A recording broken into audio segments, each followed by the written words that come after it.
The people who run and work in Maine's group homes say they desperately need help from Augusta. The homes are short of workers, and those people say that won't change until they can raise the pay, which requires action from the legislature.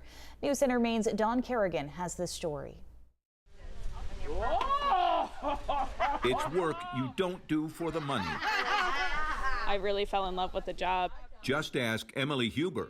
Something about the clients, you get to know them, and it's just a big eye-opener, and it makes you a better person. Emily is working as a direct support professional for Mobius, an agency that operates 6 group homes for adults with intellectual disabilities in Lincoln County. They all require 24/7 staffing, and finding and keeping that staff has become a huge problem. Cheryl Maloney and Shelby McPhee say they see that problem all the time. 2 years I've been here, I've seen quite a few people leave. Wow. Yep. Does that make it hard? Yeah, it does.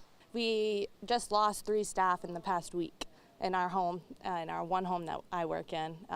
But it's been pretty consistent over the years. We've always had high turnover rate just because of the work that we do.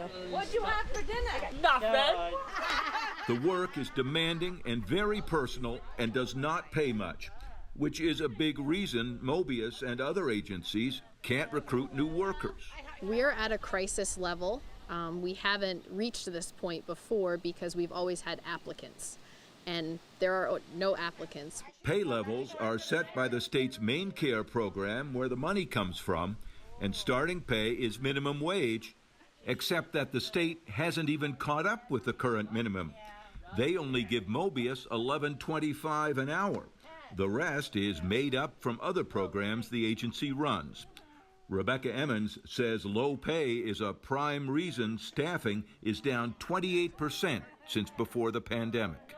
It's a serious problem for this agency with 6 group homes, but the same problems are being seen all across the state of Maine as more than 100 agencies struggle to find and keep enough workers.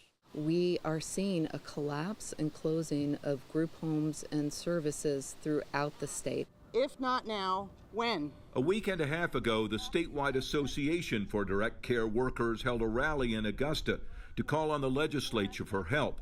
There's a bill that would raise the pay several dollars above minimum and keep it there with cost of living adjustments. They say the Mills administration so far is talking about bonuses instead.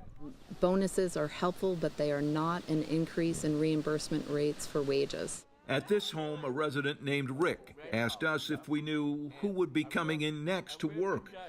Staffers say all the clients worry about that as well.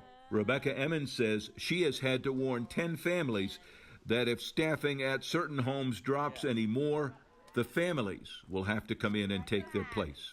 It's heart-wrenching, it's emotional, but the reality is we can't do this without a competitive wage to recruit staff. In Newcastle, Don Kerrigan, News Center, Maine. And the legislature is expected to take up that bill, LD 1573, in the next 2 days before it adjourns.